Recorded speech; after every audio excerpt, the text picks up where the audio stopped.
2 Coríntios capítulo 5, a partir do verso 1. Sabemos que se a nossa casa terrestre deste tabernáculo se desfizer, temos da parte de Deus um edifício, casa não feita por mãos, eterna, nos céus. E por isso, neste tabernáculo gememos, aspirando por sermos revestidos da nossa habitação celestial, se todavia formos encontrados vestidos e não nus. Pois, na verdade, os que estamos neste tabernáculo gememos angustiados, não por querermos ser despidos, mas revestidos, para que o mortal seja absorvido pela vida. Ora, foi o próprio Deus quem nos preparou para isto, outorgando-nos o penhor do Espírito. Temos, portanto, sempre bom ânimo, sabendo que, enquanto no corpo, estamos ausentes no Senhor, visto que andamos por fé e não pelo que vemos. Entretanto, estamos em plena confiança, preferindo deixar o corpo e habitar com o Senhor.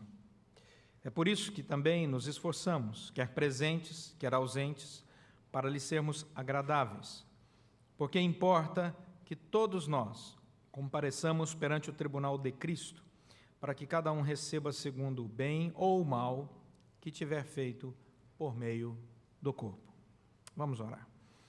Senhor, fala aos nossos corações pela obra do Teu Santo Espírito, nos instrua com a Tua graça e misericórdia, pois oramos em nome de Jesus Cristo. Amém. Por dia são realizados 3 bilhões de buscas no portal do Google.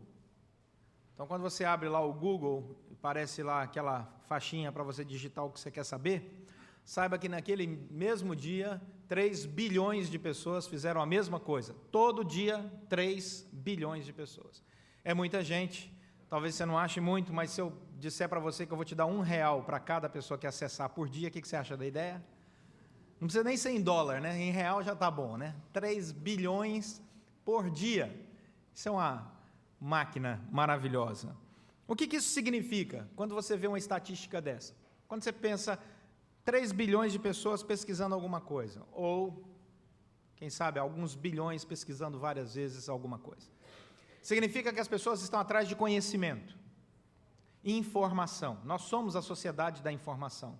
Nós queremos saber, nós queremos conhecer. Quantos de nós já recebeu aí um ou outro diagnóstico médico e foi direto no Google, o Dr. Google, para saber o que aquilo ali significava? Você fica louquinho, não faça isso. Não faça isso, você fica louco, porque você vai ouvir cada coisa absurda ali naquele Google, tá certo? Não acredite em tudo que sai por ali. Então, nós vivemos uma época em que a informação é fundamental. E Paulo, nesse texto que acabamos de ler, ele fala sobre a informação, e ele fala da informação sobre ele mesmo. Ele começa uma carta muito autobiográfica. 2 Coríntios é uma das cartas mais autobiográficas da Bíblia. Depois você leia lá toda a carta de 2 Coríntios, que você vai ver que beleza, o apóstolo Paulo falando do coração dele, das impressões dele, das lutas dele, das dúvidas que ele tinha e da relação dele com a igreja, que nem sempre era muito boa, principalmente com a igreja de Corinto, porque a igreja de Corinto era meio complicada. E é interessante perceber que as informações que nós recebemos no nosso dia a dia, elas se traduzem em atitudes. Mas antes de se traduzirem em atitudes, elas passam pelo nosso coração. Então, o que o apóstolo Paulo vai nos mostrar aqui nesse texto é que nós recebemos uma informação, ela gera em nós um impacto emocional e depois uma agenda. Então, você fica sabendo, por exemplo, recebe a informação que algo aconteceu na sua rua, ou que provavelmente possa vir a acontecer. Olha, essa rua que nós moramos vai chover muito o dia de hoje, pode ser que tenhamos um alagamento nessa rua. Essa é a informação. Ela gera no seu coração um sentimento, ou positivo ou negativo. E aí, imediatamente, você parte para a ação. Vai alagar, então tenho que colocar os móveis aqui em cima, tenho que ligar para alguém, ou não posso sair hoje, tenho que fazer alguma coisa. Essa é a relação, essa é a dinâmica da nossa vida. Informação, conhecimento, sentimento, aquilo que você reage diante do que você sabe e o que você vai fazer a partir daquilo. Paulo vai dizer isso. Michael Horton, um teólogo, ele vai dizer que o que nós precisamos entender é que o ministério corriqueiro nosso, como cristãos, que entra semana, sai semana, recebemos instrução pela palavra do Senhor, ele deve nos convidar não a grandes experiências, mas a um aprofundamento do conhecimento do que Deus deseja para as nossas vidas cotidianamente. Isso vai gerar uma vida cristã saudável.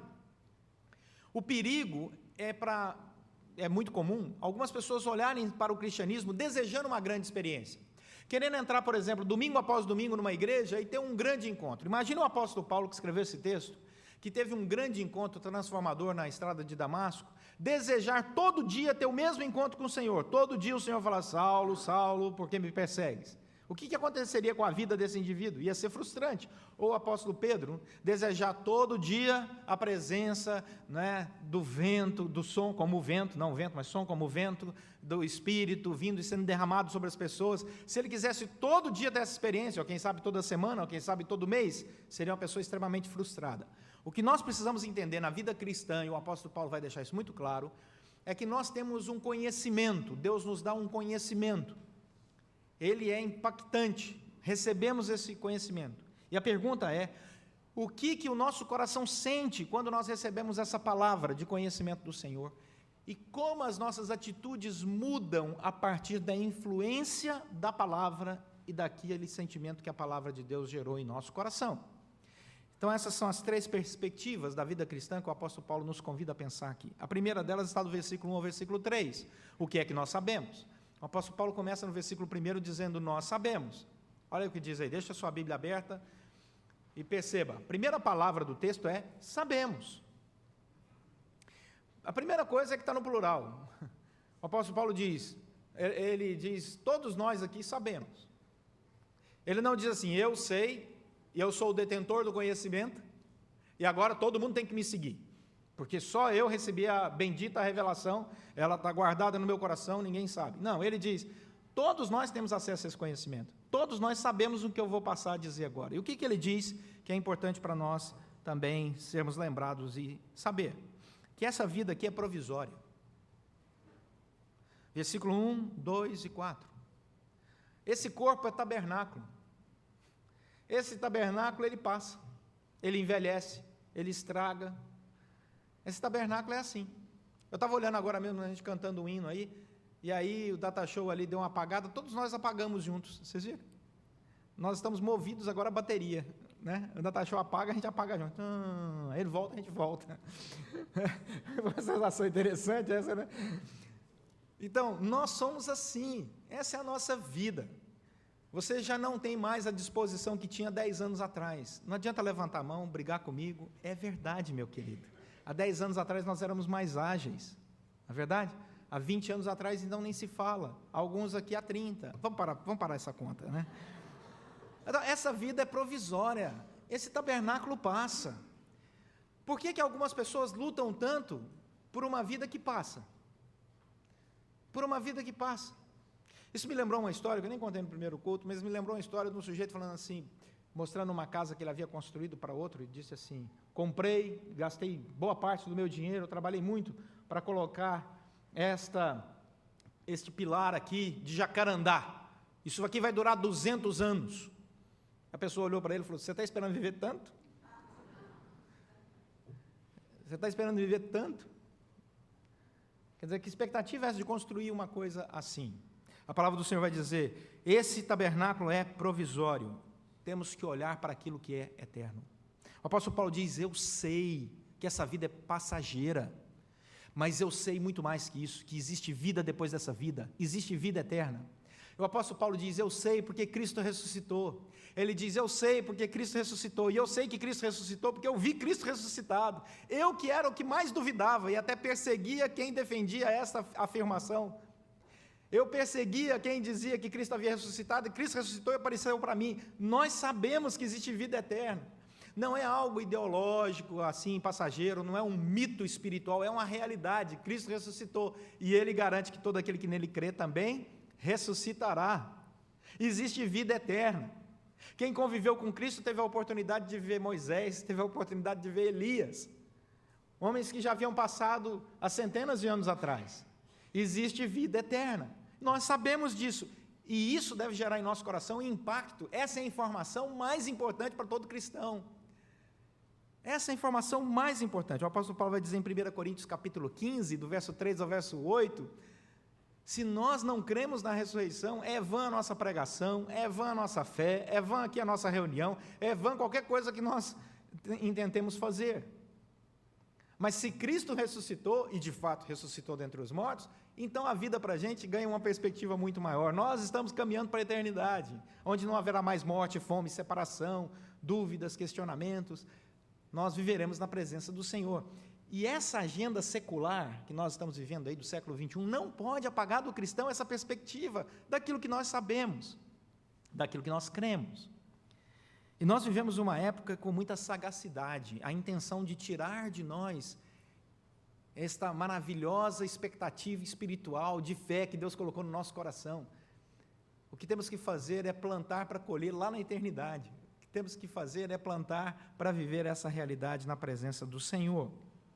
O problema dessa sociedade de informação é quando a informação é equivocada. E não existe coisa pior que uma informação errada. Uma informação errada é terrível. Ontem mesmo, pastor Duzi e eu, nós estávamos levando os americanos lá para Jaconé, e o GPS estava dando informação errada, no meu carro e no carro dele. Queria levar a gente para um lugar que não era o lugar que nós gostaríamos de ir. E quem segue uma informação errada, acaba sentindo coisas erradas e fazendo coisas erradas. Porque você recebe uma informação equivocada, tem uma relação emocional com a informação que você recebeu, e vai agir a partir daquilo que você sabe e sente. Se for equivocado, você está perdido. Gênesis, capítulo 3, verso 1 a 6. Vai lá para você ver, primeiro livro da Bíblia, Gênesis. O que aconteceu ali? Uma informação equivocada, maliciosa, sagaz, construída para derrubar o outro.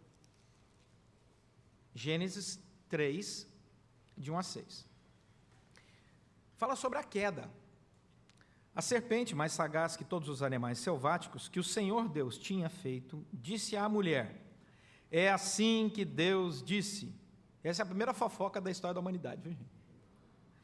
A fofoca é quando você fala sobre alguém de maneira negativa e essa pessoa não está presente. Isso é fofoca, tá certo?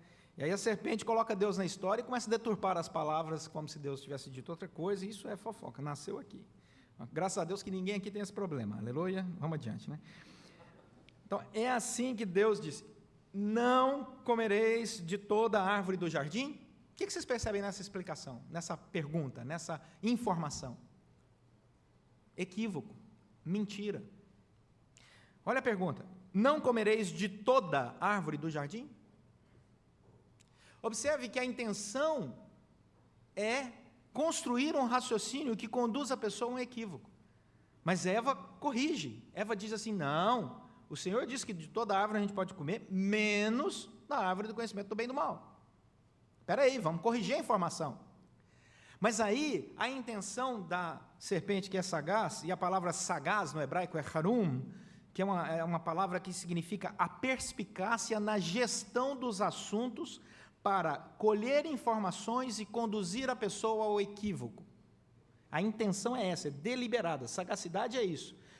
Ou seja, nós não estamos tratando de uma pessoa que não tem informações, ela tem informações, mas ela pega as informações e trabalha as informações, colocando mentira e engano para levar a pessoa a uma conclusão equivocada e desviá-la do caminho. Isso é sagacidade, isso é sagacidade. Quem aplica no mercado financeiro da Bolsa de Valores já deve ter tido experiência com esse negócio. Então a sagacidade, ela trabalha assim. Aí a palavra do Senhor vai dizer que Eva tenta corrigir, mas o coração dela é conduzido ao engano. Toda a composição diabólica, ela é assim, né?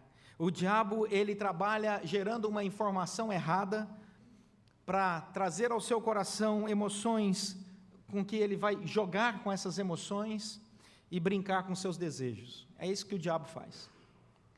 E aí Paulo vai dizer: nós precisamos tomar cuidado com aquilo que sabemos. Qual é a fonte daquilo que nós sabemos? Quem nos disse? É verdade? É comprovado? Ouvi todas as coisas ou partes envolvidas? Essa é a palavra importantíssima para a nossa vida. Volta lá para 2 Coríntios capítulo 5.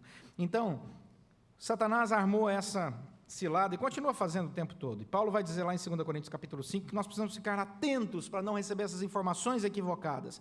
Qual é a informação mais importante para todos nós, que nós sabemos? Cristo ressuscitou, Ele morreu e Ele ressuscitou. Ele diz isso no versículo 15 do texto que nós lemos aí um pouco mais à frente. Ele morreu por todos, para que os que vivem não vivam mais para si mesmos, mas para aquele que por eles morreu e ressuscitou. Morreu e ressuscitou. Paulo diz, eu sei, Cristo morreu, mas Cristo ressuscitou. Esse tabernáculo é passageiro, esse corpo vai embora, mas nós seremos revestidos com um novo corpo, glorificado, segundo a graça do nosso Senhor.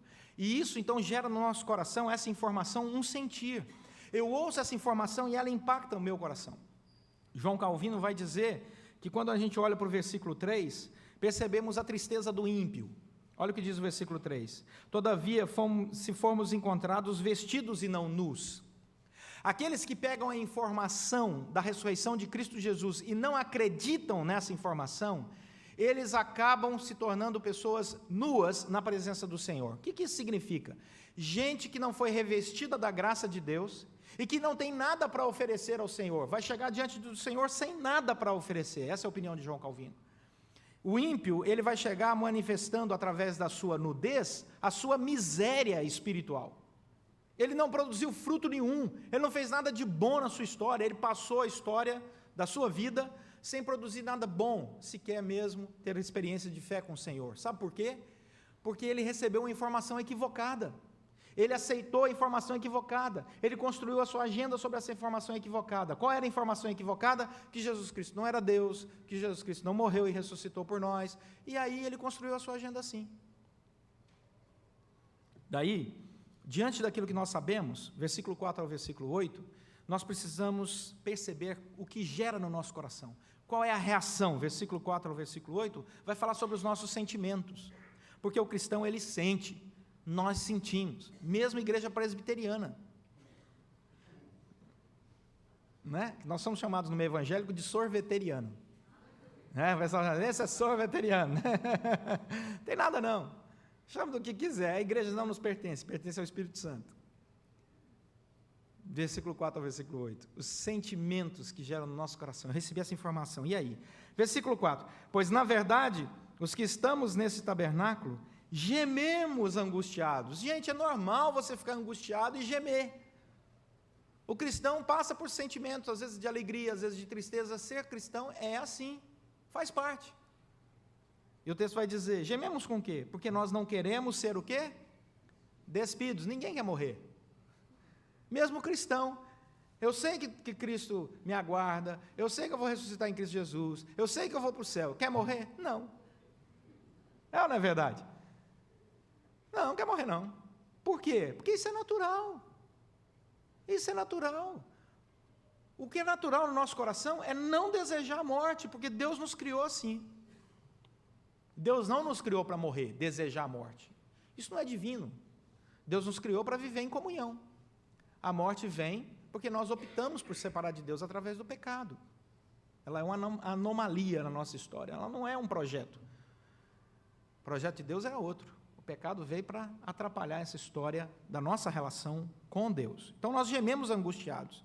O que nós queremos? Diz o versículo 4. Queremos ser revestidos, como diz Filipenses capítulo 2, versículo 21, do corpo glorificado que Cristo Jesus foi revestido e que diz que Ele é o modelo e que todos nós seremos também revestidos a essa semelhança.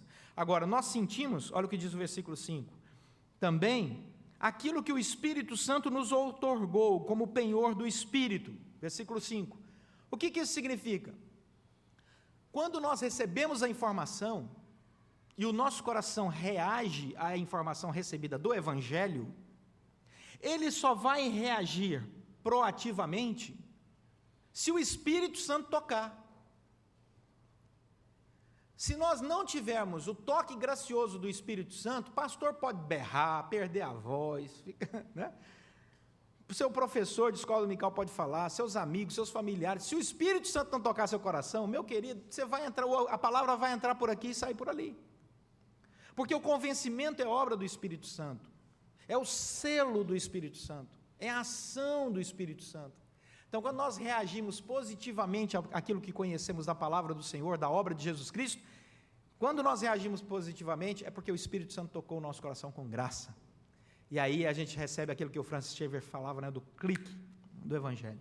Colin Kruse, um comentarista, vai dizer que a esperança do apóstolo Paulo não repousava apenas naquilo que ele conhecia, sabia, ou até mesmo com seu testemunho visual da ressurreição de Cristo Jesus.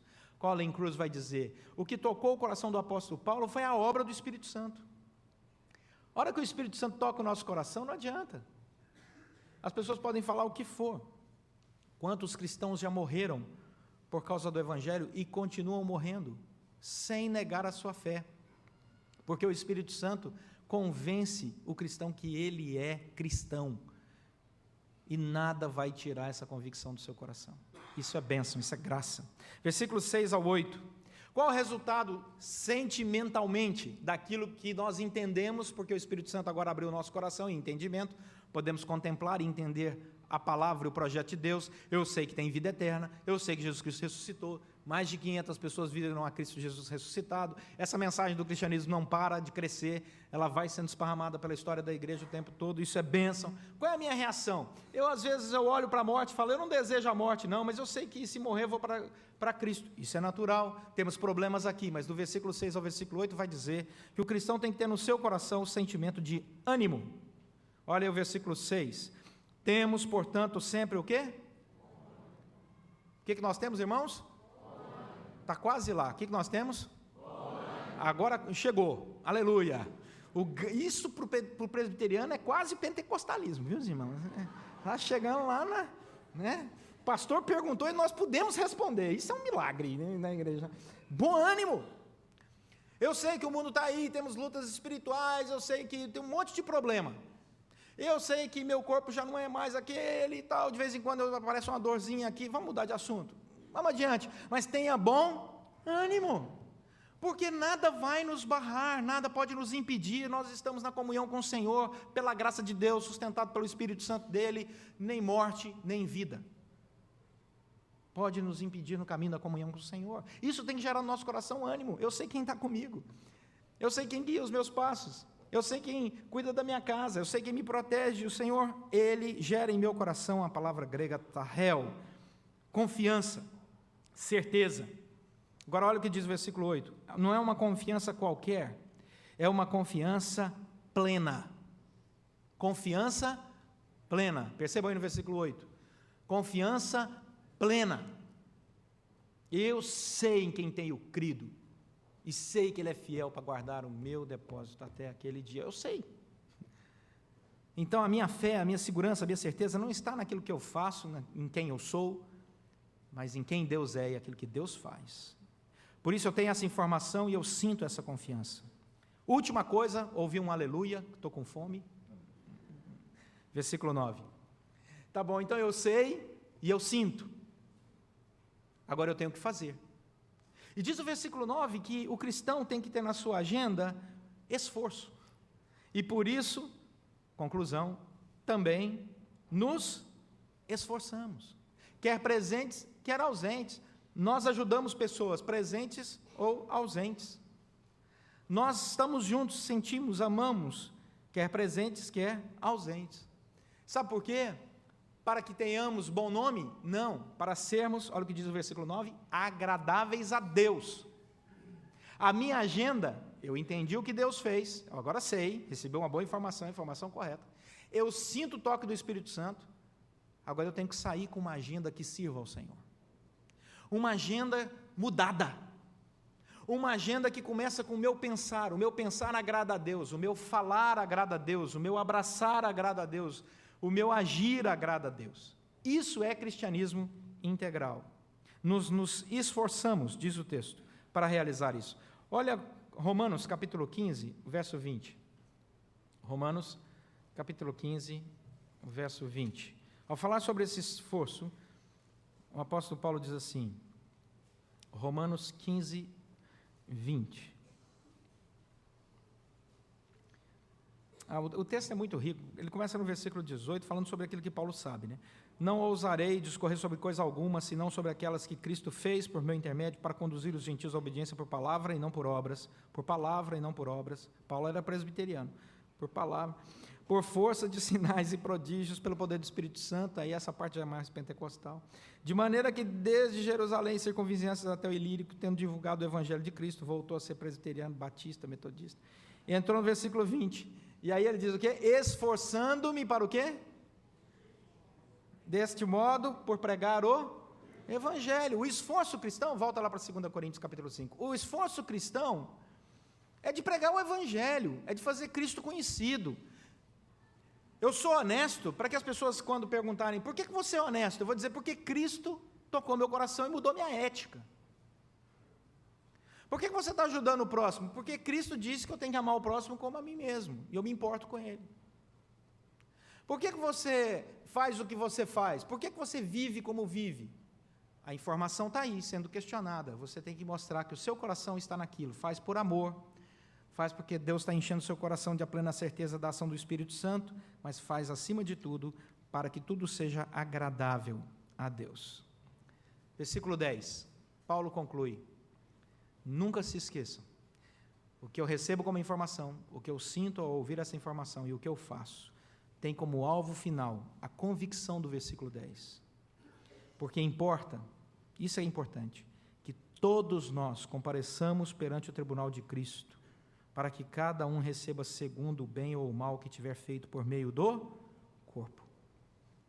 Nós estamos caminhando para esse encontro, quer a igreja goste disso ou não goste dessa mensagem, a igreja mundial, né? A igreja que preenche toda a face da terra e que busca tanto autoajuda, quando deveria buscar a ajuda do alto, né?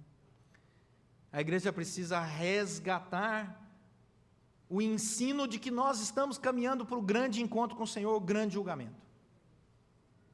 Nunca nos esqueçamos disso. Nós vamos individualmente prestar conta diante do Senhor.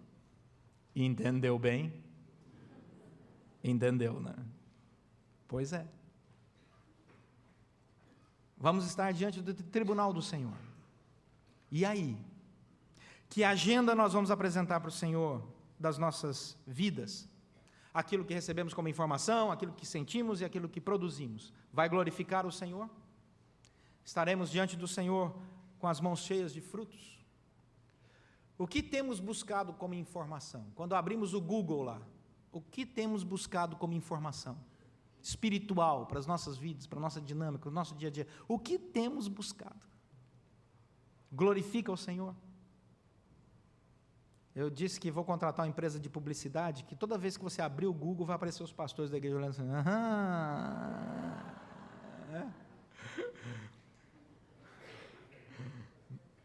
Eu acho que eu vou arrumar outro buscador também. Nós precisamos olhar a nossa agenda, tomar cuidado com ela, porque ela deve glorificar o Senhor. Não estou falando de pecados, não, estou falando de glorificar o Senhor. Aquilo que nós devemos fazer todos os dias, buscando agradar ao Senhor com palavras, atitudes, sentimentos e pensamentos, para a glória do Senhor. Que Deus assim nos abençoe. Amém? Vamos orar.